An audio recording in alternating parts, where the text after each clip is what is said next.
Bugün ölkəmizin aparıcı təhsil müəssisələrindən biri olan ADA Universitetində Xarici İşlər Nazirliyi və ADA Universitetinin birgə əməkdaşlığı çərçivəsində ərsəyə gələn Xəzər Dənizi Hövzəsi Tədqiqatlar Proqramı çərçivəsində Türk Dövlətləri Təşkilatını təmsil edən 12 xarici diplomat üçün uzun sürən köçkünlük və böyük həsrətlə gözlənilən böyük qayıdış mövzusunda mühazirə oxunmuş. Həmin təqdimatda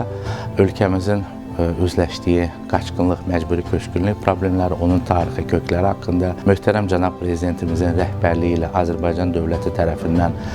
məcburi köçkün və qaçqınların həyat şəraitinin yaxşılaşdırılması istiqamətində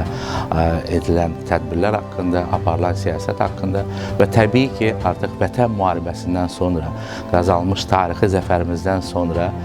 böyük qayıdışla bağlı Azərbaycan dövlətinin gördüyü işlərdən çox müfəssəl